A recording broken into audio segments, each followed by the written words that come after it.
بسم اللہ الرحمن الرحیم۔ السلام علیکم ورحمۃ اللہ وبرکاتہ۔ محترم ناظرین، ایک یہودی کو رسول خدا صلی اللہ علیہ وآلہ وسلم سے چند دینار قرض واپس لینا تھا۔ ایک دن آپ راستے میں جا رہے تھے کہ وہ یہودی آپ کے پاس آیا۔ اس نے کہا، جب تک آپ میرا قرض ادا نہیں کریں گے اس وقت تک میں آپ کو یہاں سے نہیں جانے دوں گا۔ نبی کریم صلی اللہ علیہ وآلہ وسلم نے فرمایا، اس وقت ادائیگی کے لیے میرے پاس کچھ بھی نہیں ہے۔ یہودی نے کہا، جب تک آپ میرا قرض واپس نہیں دیں گے میں آپ کو یہاں سے جانے نہیں دوں گا۔ آپ نے فرمایا، اگر یہ بات ہے تو میں تیرے ساتھ یہیں بیٹھ جاتا ہوں۔ یہ کہہ کر آپ اس کے ساتھ بیٹھ گئے۔ جیسے جیسے وقت گزرتا گیا آپ کے صحابہ وہاں جمع ہوتے گئے۔ جب انہوں نے یہودی کی یہ جسارت دیکھی تو انہوں نے اس کو سزا دینے کا ارادہ کیا۔ آپ نے انہیں ہر طرح کی کارروائی سے روک دیا اور فرمایا کہ تم دور چلے جاؤ۔ حکم رسول کے تحت صحابہ کرام دور چلے گئے۔ سورج لمحہ بہ لمحہ گرم ہو رہا تھا۔ اس کی تپش سے آپ کو اذیت پہنچ رہی تھی، یہاں تک کہ آپ کے چہرہ عطر سے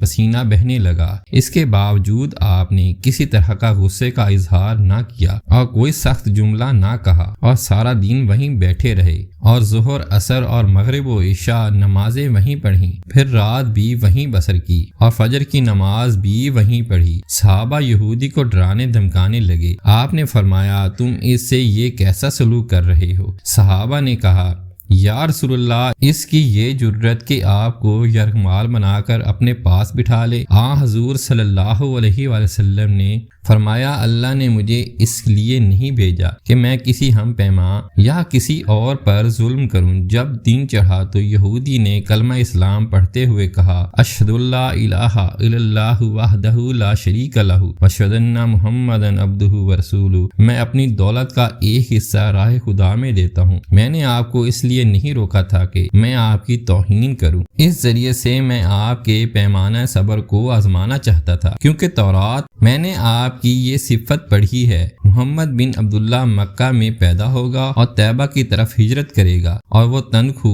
اور سخت مزاج اور بےہودہ گوئی کرنے والا نہ ہوگا اور کوئی جھوٹی بات زبان سے نہیں کہے گا۔ اس طرح سے میں نے آپ کو یہاں رکھ کر اس بات کی تصدیق کی ہے۔ تورات نے بالکل سچ کہا تھا۔ رسول اکرم صلی اللہ علیہ وسلم مبعوث برسالت ہونے کے 3 سال بعد تک خفیہ طور پر دعوت اسلام دیتے رہے۔ اس کے بعد اللہ تعالی نے آپ کو حکم دیا کہ آپ کھل کر اللہ کا پیغام پہنچائیں اور لوگوں کو خدا کی طرف دعوت دیں۔ ایام حج شروع ہوئے تو پورے جزیرۃ العرب سے لوگ مکہ کی طرف آنا شروع ہوئے۔ نبی کریم صلی اللہ علیہ وسلم کوہ صفا پر چڑھے اور آپ نے بلند آواز سے فرمایا، لوگوں میں اللہ کا رسول ہوں، تم اللہ رب العالمین پر ایمان لے آؤ۔ لوگ آپ کی طرف متوجہ ہوئے اور انہوں نے تعجب سے یہ اعلان سنا اور سب کی خواہش ہوئی کہ اعلان کرنے والے کو دیکھیں۔ پھر آپ صفا سے اتر کر مروہ آئے اور وہاں پر بھی آپ نے 3 بار یہی اعلان کیا۔ جب ابو جہل نے حضرت صلی اللہ علیہ وآلہ وسلم کا یہ اعلان سنا تو اسے سخت غصہ آیا۔ اس نے زمین سے ایک پتھر اٹھا کر آپ کی پیشانی پر مارا، جس سے آپ کی پیشانی زخمی ہو گئی۔ آپ کا پورا چہرہ لہو لہان ہو گیا۔ اس کے بعد تمام مشرکین آپ کو پتھر مارنے لگے۔ حضور اکرم صلی اللہ علیہ وآلہ وسلم مجبور ہو کر کو ابو قیس پر چڑھ گئے اور ایک چٹان کے پیچھے جا کر بیٹھ گیا۔ مشرکین نے بھی آپ کا تعاقب کیا، لیکن آپ انہیں کہیں دکھائی نہ دیے۔ ناکام و نامراد ہو کر انہیں واپس آنا پڑا۔ اس کشمکش میں ایک شخص نے حضرت علی رضی اللہ تعالی عنہ کو اس واقعے کی اطلاع دی اور کہا کہ میرا خیال یہ ہے کہ محمد صلی اللہ علیہ وآلہ وسلم مارے جا چکے ہیں، نعوذ باللہ۔ یہ سن کر حضرت علی رضی اللہ تعالی عنہ کو شدید دکھ ہوا اور آپ ام المومنین حضرت خدیجہ الکبریٰ کے پاس آئے اور ان سے کہا، میں نے سنا ہے کہ مشرکین نے رسول خدا صلی اللہ علیہ وسلم پر سنگ باری کی ہے، اور بعض لوگوں کا یہ گمان ہے کہ نبی اکرم صلی اللہ علیہ وسلم شہید ہو گئے ہیں۔ آپ روٹی پانی اٹھائیں اور میرے ساتھ انہیں تلاش کرنے کے لیے چلیں، ممکن ہے کہ ہمیں ان کا کہیں نشان مل جائے۔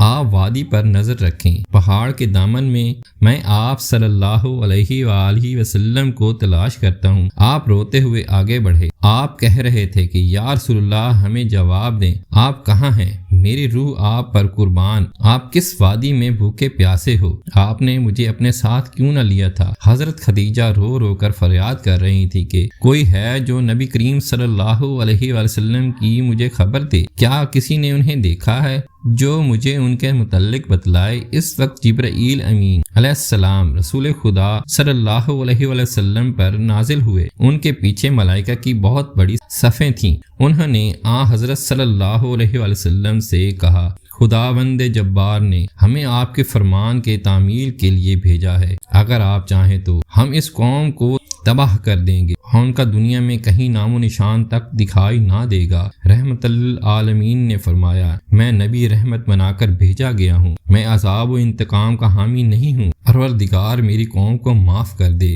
وہ مجھے جانتے نہیں ہیں۔ جبرائیل امین علیہ السلام نے حضرت صلی اللہ علیہ وسلم سے کہا، حضرت خدیجہ رضی اللہ تعالی عنہ آپ کو تلاش کر رہی ہیں۔ خدیجہ کے رونے نے آسمان کے فرشتوں کو رلا دیا ہے، آپ انہیں جواب دیں، خدا کی طرف سے اور ہماری طرف سے انہیں سلام پہنچائیں اور انہیں جنت کی بشارت دیں۔ نبی کریم صلی اللہ علیہ وسلم نے خدیجہ رضی اللہ تعالی عنہ کو صدا دی اور انہیں اپنے پاس بلایا۔ دونوں شخصیات آپ کی خدمت میں حاضر ہوئیں۔ انہوں نے آپ کی پیشانی پر پٹی باندھی اور گھر لے آئے۔ جب مشرکین کو معلوم ہوا کہ نبی کریم صلی اللہ علیہ وسلم اپنے گھر آ چکے ہیں تو انہوں نے گھر کا محاصرہ کیا اور سنگ باری شروع کر دی۔ حضرت علی رضی اللہ تعالیٰ عنہ اور حضرت خدیجہ آپ کا دفاع کرنے لگے۔ جب سنگ باری میں معمول سا وقفہ ہوا تو حضرت خدیجہ گھر سے باہر نکلی، چیخ کر کہا، فرزندان قریش، کیا تم سے حیا رخصت ہو گئی ہے؟ تم اپنے قبیلے کی معزز اور محترم خاتون کے گھر پر سنگ باری کرنے لگے۔ اگر تمہیں خدا کا خوف نہیں ہے تو دوسرے لوگوں کو اپنے اوپر ہنسنے کا موقع نہ دو، اپنے لیے ہمیشہ کی ذلت و بدنامی تو نہ خریدو۔ جب مشرکین نے حضرت خدیجہ کی گفتگو سنی تو ندامت کے مارے ان کے سر جھک گئے، وہ شرمندہ ہو کر اپنے گھروں کو چلے گئے۔